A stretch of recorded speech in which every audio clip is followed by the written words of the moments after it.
The grand chambers of the Galactic Council sparkled under the light of 3 artificial suns. The massive room, with its high crystal ceilings and marble-like floors, hosted representatives from over 200 spacefaring civilizations. Today was supposed to be Earth's big day. Tom Reeve adjusted his plain black suit and stood tall at the speaker's podium. As Earth's ambassador, he had spent the last 5 years working toward this moment. His gray hair and the wrinkles around his eyes showed the toll of countless negotiations, but his green eyes still burned with determination.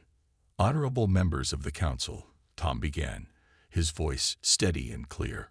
"Earth has met every requirement for full membership. Our colonies are peaceful. Our trade benefits all. Our technology follows all safety protocols." He gestured to the holographic display showing Earth's achievements. "We ask you to welcome humanity into your ranks as equals." High Counselor Dex rose from his central seat. His blue-tinted skin and elongated head marked him as one of the oldest species in the galaxy. "Ambassador Reed," he said, his translator making his voice sound almost musical, "we have watched Earth's progress with great interest. Your species has grown remarkably fast." In the audience, other council members nodded. Some even smiled. Tom felt his hopes rising. That's when his personal communicator buzzed. He ignored it at first. Nothing could be more important than this moment. It buzzed again. And again. Finally, he glanced down, and his blood ran cold. "Emergency alert. Colony Omega under ATAC. Emergency alert. Colony BTA lost contact. Emergency alert. Multiple hostile ships in all colonial systems." Tom's head snapped up. The smiles on the council members' faces had changed. They weren't friendly anymore. They were predatory. "What is the meaning of this?" Tom demanded, his diplomat's calm cracking. "Our colonies are being attacked." High Counselor Dex's musical voice turned cold. "Yes, Ambassador. They are. The Council has voted. Earth's expansion must be contained." Contained. Tom's fists clenched. "We followed every rule. We signed every treaty." "And you grew too fast," another council member called out. 5 years ago, you had 3 colonies. Now you have 12. Your ships get better with each passing cycle. Your weapons, your shields, they advance too quickly." "That's what humans do," Tom shouted. "We learn. We grow. We." Armed guards entered the chamber. Their armor marked them as council peacekeepers, but there was nothing peaceful about their weapons. "Ambassador Reed," Dex announced formally, "you are under arrest for conspiracy to commit acts of human aggression against Council space." "What? That's ridiculous." Tom backed away from the approaching guards. "We've done nothing wrong." "Your very nature is wrong," Dex replied. "Your species learns too fast, adapts too quickly. The last race that showed such rapid growth tried to conquer half the galaxy. We will not risk that again." The guards grabbed Tom's arms. He struggled, but their powered armor made them far stronger. "You won't get away with this," he growled. "Earth will fight back." Dex actually laughed. "With what?" "Your strongest ships are defending your colonies against threats we invented. By now, our real fleets have destroyed or disabled them all. Earth is alone, Ambassador. And once we've contained your homeworld, humanity will learn to stay in its proper place." As the guards dragged him away, Tom saw the satisfied looks on the council members' faces. They thought they had won.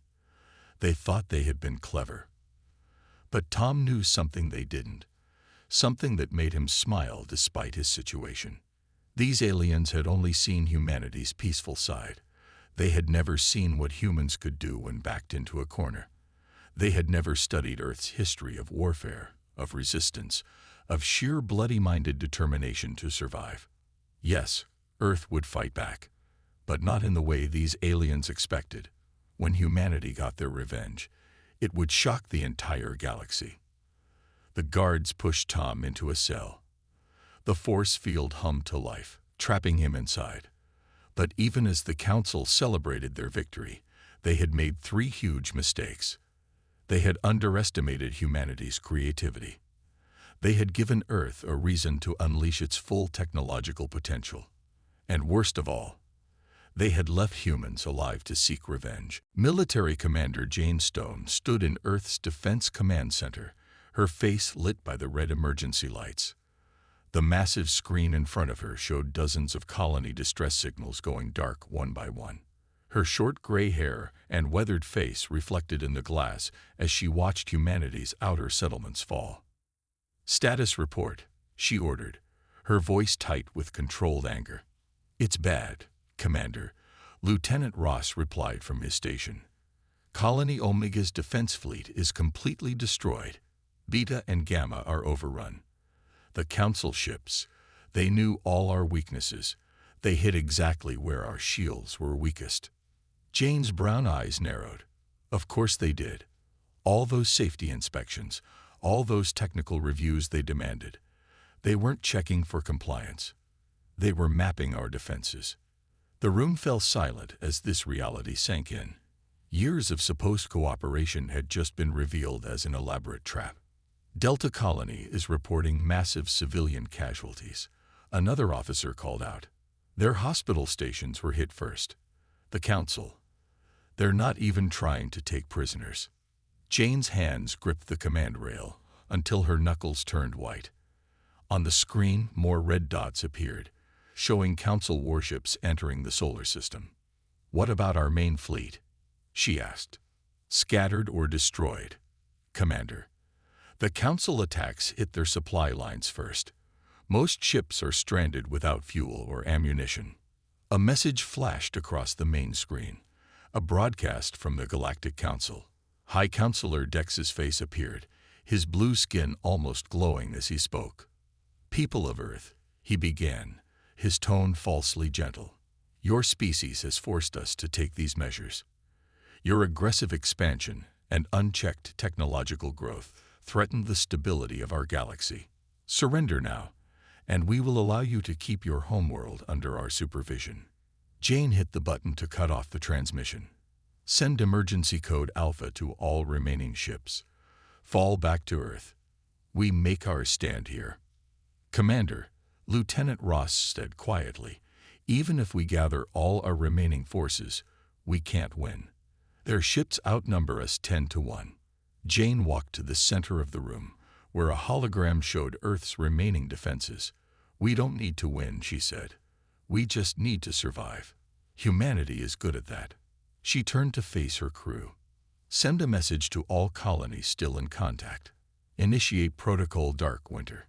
The officers exchanged worried looks. Protocol Dark Winter was their most desperate contingency plan, going completely dark, appearing to surrender while secretly preparing for a counterattack. "What about the civilians on the colonies?" someone asked. "The Council thinks we're like them, that we need our technology to survive." Jane's mouth curved into a grim smile. "They don't understand that every human colonist is trained for survival without tech. Our people will adapt. They'll hide. They'll survive." As if to emphasize her words, another colony signal went dark. But this time, it wasn't from enemy attack. One by one, the remaining colonies shut down all non-essential systems, becoming nearly invisible to Council scans. "Commander," Ross reported, "Council ships are entering Earth orbit. Their weapons are charged." Jane squared her shoulders. "Send our response to their demand for surrender." On screens across the galaxy, Earth's message played. "Humanity accepts these terms under protest. We will withdraw to our homeworld." In his prison cell, Ambassador Tom Reed watched the message and recognized the hidden meaning in those careful words. He had helped write Protocol Dark Winter himself. Under protest was the key phrase. It meant Earth was planning something. The Council celebrated their victory, believing they had contained the human threat. Their ships took up positions around Earth, ready to shoot down anything larger than a cargo shuttle that tried to leave the atmosphere. But they didn't notice the small ships that slipped away during the chaos. They didn't detect the hidden bunkers being sealed on every colony, and they certainly didn't realize that Earth's apparent surrender was just the first step in a plan that would shake the foundations of their society. As Jane Stone walked through her darkened command center, she whispered a phrase that would soon become famous across the galaxy. Let them think they've won. They'll learn soon enough. Humanity's greatest weapon isn't our ships or guns. It's our ability to rise from the ashes. Deep beneath the lunar surface, in corridors carved by machines that officially didn't exist, Dr. Mark Wells worked in a lab that no council ship could detect. His round glasses reflected the blue glow of holographic displays as he studied the latest test results. Run the simulation again, he told his computer. The screen showed microscopic machines taking apart and rebuilding alien technology. More importantly, they showed no energy signatures that council sensors could detect. The door slid open with a soft hiss. Commander Jane Stone walked in, her boots silent on the metal floor. After 2 months of council occupation above, the underground base had become humanity's best-kept secret. How's our project coming along, Mark? She asked, looking at the complex diagrams floating in the air.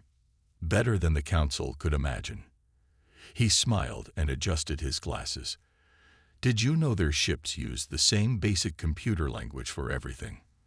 From their biggest warships to their smallest coffee makers, it's all built on the same foundation. And that's a weakness. It's their doom. Mark waved his hand, and the display changed to show tiny machines that looked like gray dust. We've cracked their code. These nanobots can infect any council technology and rewrite its programming. Once they're in, they spread like a virus. Jane walked closer to examine the display. Show me. Mark pressed a button, and a captured council communicator appeared in a sealed chamber. He released a small cloud of the gray particles. Within seconds, the communicator's screen flickered and changed from alien symbols to human text. Beautiful, Jane whispered. How long until we can make enough? That's the best part. Mark's eyes gleamed with pride. They self-replicate using any compatible technology they find. We don't need to make billions. We just need to plant them in the right places. In his cell on the council station, Ambassador Tom Reed heard guards talking about strange equipment failures. Small things at first. Food dispensers giving wrong orders. Doors opening randomly. The council blamed poor maintenance, but Tom knew better. The resistance was already at work. Back in the lunar lab, Mark showed Jane another simulation. The council thinks they're so advanced, but they forgot something important about humans. What's that? We've been imagining ways to end the world since we first started telling stories. He laughed softly. Every doomsday scenario, every robot uprising, every gray goo disaster, we've thought about them all. And we've planned for them. Jane watched the simulation show council ships slowly shutting down, their crews helpless as their own technology turned against them. Won't they notice? By the time they do, it'll be too late. Mark pulled up another screen showing supply ship routes. Their own trade network will carry our nanobots everywhere. The more advanced their technology, the faster it will fall. In another part of the base, scientists worked on captured council devices, learning their secrets. Engineers built special containers that could hide the nanobots in ordinary shipping crates. Strategists planned which targets to hit first. How many people know about this project? Jane asked. Only the essential team. As far as the council knows, we're all good little humans, staying quietly on our world and licking our wounds. Jane smiled grimly. Good. Let them think that. Let them celebrate their victory. She looked at the simulation again, watching the gray swarm spread. They wanted to contain us because we advanced too quickly. Wait until they see how fast we can tear down their precious technology. Mark nodded. The best part is, we're not breaking any laws. Their own treaties say nothing about microscopic machines. They were so worried about big weapons that they never thought about small ones. On the surface, council ships patrolled Earth's skies, their crews confident in their superior technology. They never noticed the small transport ships leaving Earth's atmosphere, carrying special cargo hidden in ordinary supplies. The Council had won the first battle with their massive fleets and powerful weapons, but humanity was about to teach them an important lesson. Sometimes the smallest things could cause the biggest changes. As Mark and Jane watched their plans unfold, they knew the Council's celebration would soon turn to panic. Humanity's revenge wouldn't come with a bang, but with a whisper, the quiet spread of tiny machines that would bring the mighty Galactic Council to its knees. Ambassador Tom Reed sat in his cell, smiling as he read the official protest document he had just written. To any council member, it looked like another boring complaint about Earth's treatment, but hidden in the careful wording were the security codes he had memorized during his years on the council station. The guard outside his cell looked confused. "Why are you smiling, human? Your people are defeated." "Just remembering a story from Earth," Tom replied, "about a wooden horse and a city that thought it had won." Miles away on the station's commerce level, a small trading ship docked for routine maintenance. Its cargo holds contained simple Earth goods, cloth, basic medicines, and processed food. The council inspectors never noticed the thin film of gray dust coating the inside of some containers. Back on the moon base, Dr. Mark Wells and Commander Jane Stone watched their plan unfold on hidden screens.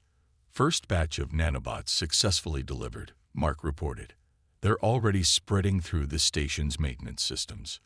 Jane nodded, and the council's response to Tom's protest.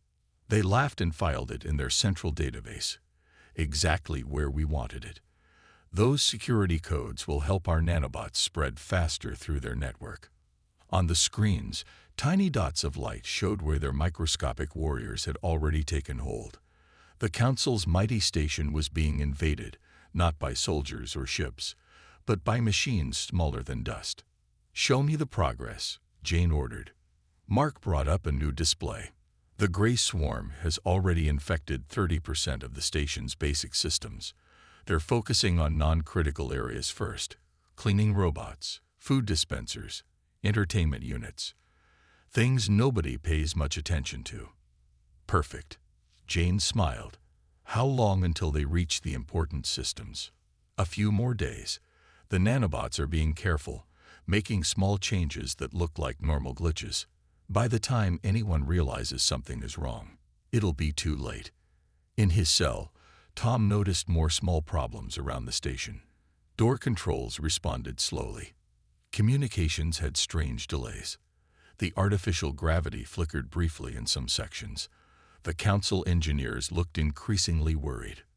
"We found something strange in the systems," one engineer told his supervisor. "But when we try to study it, the diagnostic tools show everything is normal."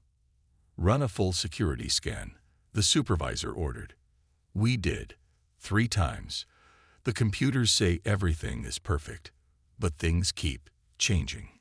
Mark watched this conversation through the station's own security cameras, which now secretly answered to his nanobots. They're starting to notice, but they can't understand what they're seeing. Their own security systems are already compromised. "What about the other targets?" Jane asked. "The trading ships have visited 6 other council worlds." Mark showed her a galaxy map with spreading points of light.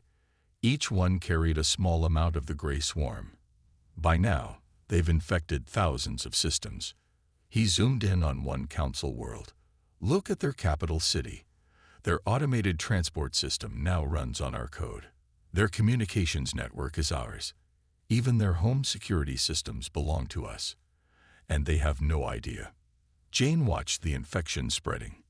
"Any problems?" "Just one." Mark adjusted his glasses. "The nanobots are working almost too well. They're spreading faster than we expected. We might have to move up our timeline." "Do it," Jane ordered. "We can't risk them discovering the truth too soon." On the council station, Tom prepared for another day of apparent captivity. He heard guards talking about more system problems, about ships arriving at wrong ports, about weapons that wouldn't fire during practice. The mighty Galactic Council, who thought they had contained humanity with their superior technology, never imagined that their greatest weapons were already turning against them. They had expected resistance from Earth, bombs, attacks, rebellions. Instead, they got silence, compliance, and small technical problems that nobody could explain. As he listened to the growing confusion around him, Tom remembered an old Earth saying, "The most dangerous blade is the one you don't see coming." The Council was about to learn that lesson the hard way. The Council's emergency alarms blared across hundreds of worlds at once. In the Grand Council chamber, High Counselor Dex watched in horror as red warning lights spread across the galaxy map like a plague. "Report," he demanded. "What's happening to our systems?" A technician's voice shook as he answered. "Everything is failing, sir. Defense grids, communication networks, transport systems, they're all going dark or acting strangely. On the Council's primary military base, warships suddenly powered down, their mighty engines falling silent. Defense turrets turned and aimed at their own command centers. Security doors sealed shut, trapping officers inside their rooms. In his cell, Ambassador Tom Reed heard the alarms and smiled. The guard outside his cell tried to check his weapons, but nothing responded. Even his simple communicator displayed only one message: "Humanity sends its regards." Deep in the lunar base, Dr. Mark Wells and Commander Jane Stone watched their plan unfold. "Gray swarm infection has reached 90% of Council systems," Mark reported, his eyes gleaming behind his glasses. "Their entire technology network is compromised." Jane nodded. "Send the message." Across every screen, every communication device, and every display in Council space, Earth's message appeared. Commander Stone's face looked down at the panic-stricken aliens who had once thought themselves so superior. "Greetings, Galactic Council," she began, her voice calm. "You may have noticed some problems with your technology. Don't worry, we haven't destroyed anything. Yet." In the Council chamber, Dex watched helplessly as their most advanced defensive systems shut down one by one. "3 months ago," Jane continued, "you attacked our colonies. You thought you had contained us. You thought wrong. While you celebrated your victory, we were learning, adapting, preparing." The message showed images of the Gray Swarm, the microscopic machines that had brought the mighty Council to its knees. "These tiny devices have been spreading through your systems for weeks. They hide in your ships, your stations, your weapons. Everything you built, everything you trusted, now answers to us." Council members watched in growing fear as their own security robots turned to face them, weapons ready but not firing. "Not yet. You feared our progress." Jane's smile was cold. "You were right to be afraid. But you should have finished the job. Instead, you left us alive to plan our revenge." In his laboratory, Mark typed a series of commands. Across Council space, their technology began to dance. Ships moved in perfect formations, spelling out human words in space. Defense platforms created light shows. Even the Council chamber's own systems began playing Earth music. "This is just a demonstration," Jane's message continued. "A small taste of what we can do. Every piece of technology you own, from your largest warship to your smallest food processor, is now ours to control." The Council members looked at each other in terror. Their mighty civilization, built on advanced technology, had become their greatest weakness. "But we are not like you," Jane said. "We don't destroy those who are weaker. Instead, we offer you a choice." On the main screen, 2 options appeared. 1. Submit to new leadership and fair representation for all species, including humans. 2. Watch as your entire civilization returns to the Stone Age. "You have 1 hour to decide," Jane finished. "Choose wisely." Tom Reed, finally released from his cell by malfunctioning doors, walked into the Council chamber. The once proud Council members stared at him with new respect and fear. "How?" Dex asked quietly. "How did you defeat our greatest technology?" "We didn't," Tom replied. "We just turned it against you. You wanted to contain humanity because we advanced too quickly. You should have wondered why we advanced so fast." He looked around the room. It's because we've spent our entire history preparing for moments like this. As the council members debated their response, their mighty technology continued to disobey them, controlled by machines smaller than dust, created by the species they had tried to destroy. High Counselor Dex stood in the center of the council chamber, watching the time display count down. 45 minutes remained until humanity's deadline. Around him, other council members argued in panic. "We can't give in to humans," one shouted. "Do we have a choice?" Another replied. "Look what they've done to our technology." On every screen, the gray swarm's effects continued to show their power. Ships danced in space, drawing Earth's symbols. Defense systems powered up and down in perfect rhythm. Even the council chamber's lights pulsed in time with human music. Ambassador Tom Reed watched quietly from his newly gained seat at the main table. Commander Jane Stone's face still showed on the main screen, waiting patiently for their answer. "Perhaps," Dex said slowly, "we should ask how they did this. It might help us understand what we're dealing with." He turned to Tom. "Explain it to us." Tom smiled. "Dr. Wells," he called out, "would you do the honors?"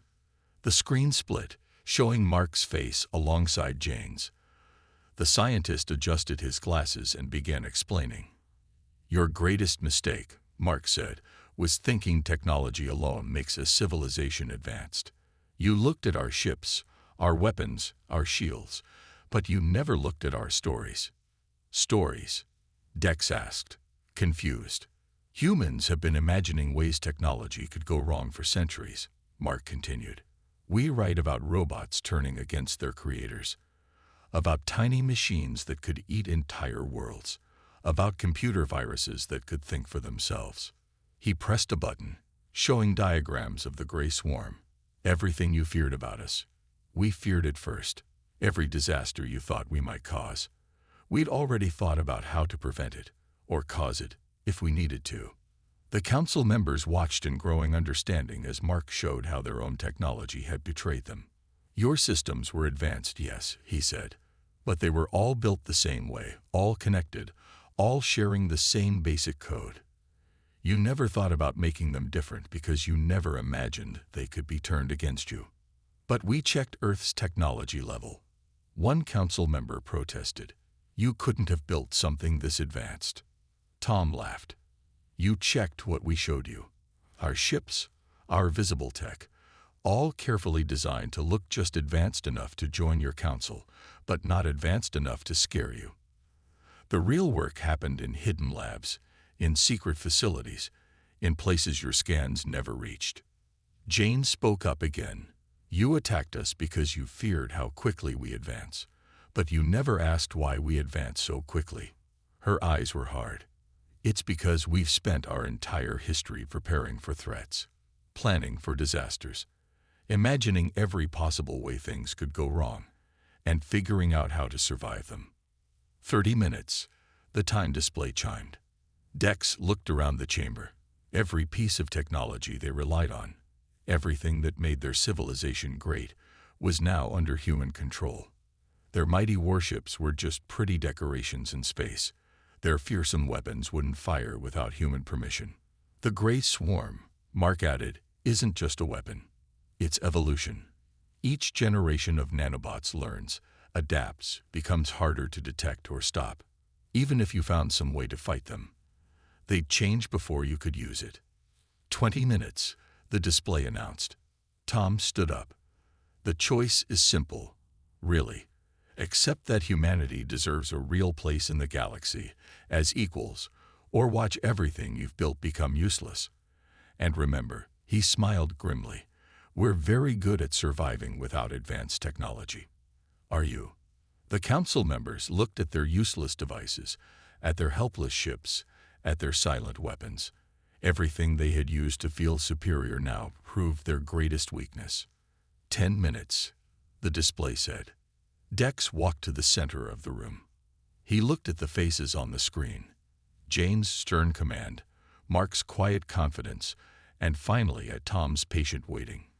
"We built mighty weapons to protect ourselves," Dex said quietly. You built tiny ones to control them. We tried to contain your growth. You showed us the price of underestimating humanity." He took a deep breath and made his decision. High Counselor Dex stood in the silent chamber, all eyes fixed on him.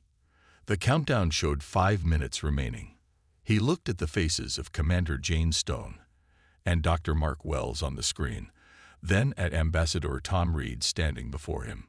"On behalf of the Galactic Council," Dex said, his voice carrying across the chamber, "I accept humanity's terms." The tension in the room broke. Council members let out breaths they hadn't realized they were holding. Above them, the massive ships stopped their dance in space, hanging silent and still. "A wise choice," Jane said. The screen changed to show a new document, a revised council charter. "These are our conditions for peace. Read them carefully." Tom walked forward, taking his place at the main podium. First, he announced, Earth will have a permanent seat on the High Council, with equal voting rights to any other member. Second, he continued, all council members will have access to each other's technical specifications. No more secret inspections. No more hidden agendas. Dex read through the document, his eyes widening. "This isn't just about humanity's position," he said. "You're changing how the entire council works." "Of course we are," Mark replied, adjusting his glasses. "The old system clearly didn't work. It let you attack us without warning or reason. That can't happen again, to anyone." The new charter outlined a complete reorganization. Every species would have equal representation. Technical advancement would be shared, not feared. The strong would help the weak grow, not try to contain them. "But how can we trust each other?" one council member asked. "After all this," Jane smiled, "the gray swarm isn't going away. It will stay in your systems, watching, not controlling, just making sure no one tries to build secret weapons or plan surprise attacks again. Think of it as an immune system for the galaxy," Mark added. "It prevents infection, but doesn't harm the healthy parts." Tom raised his hand, and every piece of technology in the chamber came back to life. Weapons returned to their owner's control. Ships responded to their captains again. But something had changed. The council members looked at their restored technology with new understanding and respect. "We never wanted to destroy you," Tom said quietly. "We just wanted you to understand something important about humanity." "And what's that?" Dex asked. "We survive. We adapt. We overcome. But most importantly, we learn from our mistakes. Now it's your turn to learn." The next few hours were busy with activity. The new charter was signed. Earth's colonies were restored, their people emerging from hiding to rebuild. Council ships helped repair the damage they had caused, working alongside human vessels. In the lunar base, Jane and Mark watched the changes begin. "Do you think they really understand?" Mark asked. "They will," Jane replied. "Sometimes the best teacher is failure. They failed to destroy us, and now they'll learn from that failure." In the council chamber, Tom took his seat at the High Council table. The other members looked at him with a mixture of fear, respect, and curiosity. "There's one thing I don't understand," Dex said to him. "You could have destroyed us completely. Why show mercy?" Tom smiled. "Because that's another thing that makes humans different. We know the value of second chances. We've given them to each other throughout our history. Now we're giving one to you." He looked out at the stars, where ships of all species now moved freely, watched over by invisible guardians smaller than dust. "Besides," he added, "revenge isn't about destruction. It's about change. You wanted to change us by force. We changed you by showing you a better way." Across the galaxy, the news spread. The mighty Galactic Council had been humbled not by weapons or warfare, but by human ingenuity. The species they had tried to contain had instead taught them a lesson about true strength. It wasn't about having the biggest ships or the strongest weapons. It was about having the wisdom to use power wisely, the creativity to find unexpected solutions, and the mercy to help even those who had once been enemies. The gray swarm remained, invisible but ever-present, a reminder that sometimes the smallest things could cause the biggest changes. And humanity took its place among the stars, not as a contained threat, but as a teacher, showing the galaxy a new way forward.